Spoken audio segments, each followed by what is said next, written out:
ये बहुत बड़ी लड़ाई है। हमने कभी कहा कि भारतीय जनसंघ पार्टी देशद्रोही है? हमने कहा कभी? जबकि भारतीय जनसंघ पार्टी ने 1950 के अंदर, जो भारतीय जनता पार्टी का पुराना नाम है, जब 1950 में ये पैदा हुए, सरदार वल्लभ भाई पटेल से गुरु गोलवलकर के द्वारा लिखित में माफी मांगने के बाद जब उन पे से प्रतिबंध उठा, क्या लिखित माफी मांगी? हम सांस्कृतिक संगठन है, हमारा राजनीति से कोई संबंध नहीं है, हम राजनीति कभी जिंदगी में नहीं करेंगे, इसलिए हमारे पास से प्रतिबंध उठा दो। और जब आरएसएस के ऊपर महात्मा गांधी जी की हत्या होने के बाद जो प्रतिबंध लगा था वो उठाया गया, उसके बाद राष्ट्रीय स्वयंसेवक संघ खुल करके सामने आई। किस स्वरूप में? उसने हर सेक्शन के अंदर काम करने के लिए अपने ग्रुप बनाए। वो पारित हो चुका था, ये देश इस संविधान से चल रहा था। उस समय भारतीय जनसंघ पार्टी बनती है और कहती है कि हमारा उद्देश्य हिंदू राज बनाना है। वो संविधान को नहीं मानते। संविधान को ना मानने वाले सिर्फ इतना ही नहीं था, जब संविधान समिति की बहस हो रही थी हिंदुस्तान में, उस बहस के अंदर जब राजेंद्र प्रसाद जी की नेतृत्व के अंदर संविधान समिति थी और बाबा साहब अंबेडकर के नेतृत्व में संविधान लिखा जा रहा था, उस समय जब उनकी आखिरी मीटिंगें हो रही थी तो किसने खड़े होकर के विरोध किया धर्मनिरपेक्षता का शब्द संविधान में आने पे? श्यामा प्रसाद मुखर्जी ने, जो राष्ट्रीय स्वयंसेवक संघ के थे। एक अकेली आवाज जिसने कहा कि हिंदुस्तान को हिंदू राज बनाओ, और पूरी संविधान समिति ने कहा हिंदुस्तान एक रिच एंशिएंट सिविलाइजेशन है, हिंदुस्तान जिसमें दुनिया के सब धर्म हैं, हिंदुस्तान जिसमें बहुत सी भाषाएं हैं, बहुत से पहरावे हैं, बहुत से खान पान है, बहुत सी संस्कृतियां हैं। इसलिए हिंदुस्तान की अमीरी, उसकी ताकत इसी बहुलता को बचा के रखने में है। हम हिंदू राज नहीं बनाएंगे। लेकिन क्या आरएसएस वालों ने इसको स्वीकार किया? नहीं किया। इसीलिए जब भारतीय जनसंघ पार्टी बनाई, फिर से इन्होंने लिखा हमारा उद्देश्य हिंदू राज बनाना है। और मैं साफ साफ कहना चाहती हूं, बताएं ये लोग हमको किसने शुरू किया हिंदुस्तान के अंदर? आज बड़ी इनको तकलीफ होती है पाकिस्तान के प्रश्न के ऊपर, पर किसने ये शुरू किया? टू नेशन थ्योरी का सिलसिला किसने किताब लिखी सबसे पहले और हिंदुस्तान में ये बीज बोए कि हिंदुओं के लिए अलग देश बना दो और मुसलमानों के लिए अलग देश बना दो? सावरकर की जिक्र कर रही हूं। वीर सावरकर ने 1910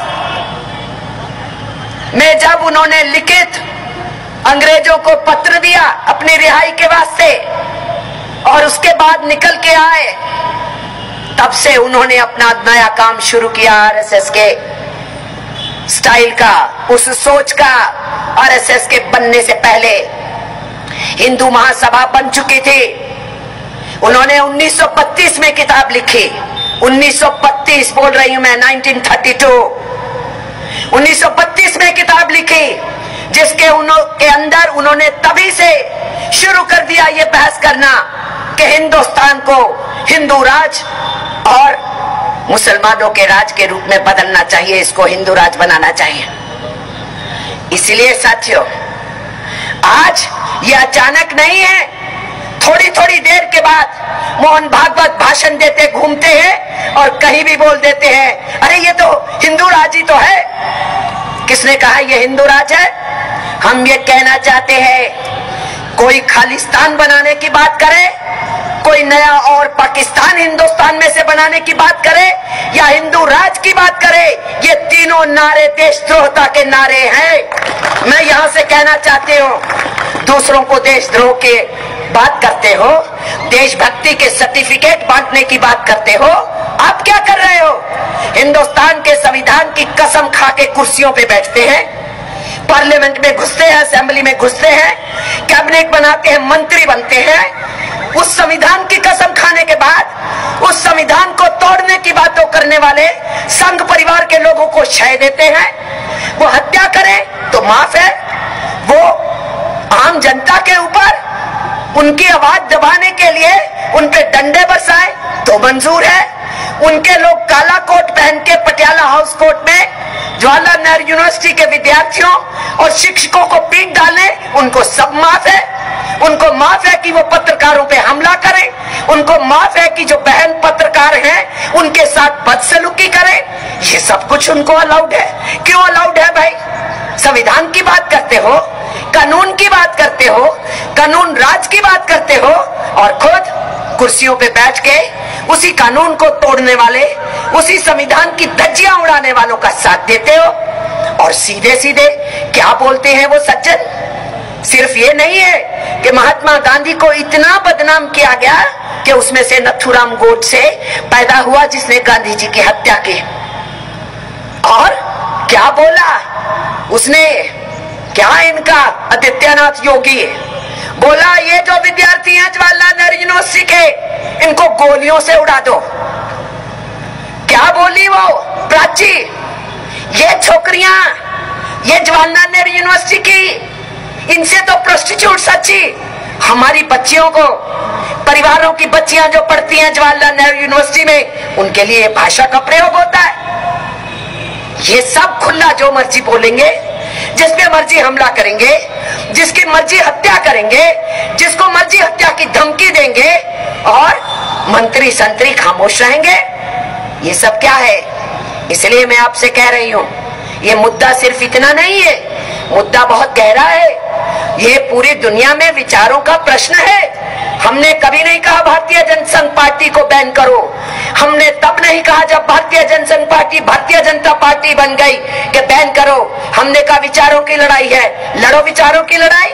हिंदुस्तान की ताकत इसी में है कि सदियों से हमारे यहाँ बहस होती आई है, सदियों से बहस हुई है। हमारे भक्ति आंदोलन ने, हमारे सूफी आंदोलन ने हिंदुस्तान के अंदर बहस चलाई।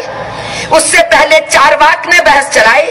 हमारे भक्ति आंदोलन और सूफी आंदोलन ने उन सारी रीति रिवाजों को जो ब्राह्मणिकल स्टाइल से होती है उसको चुनौती दी।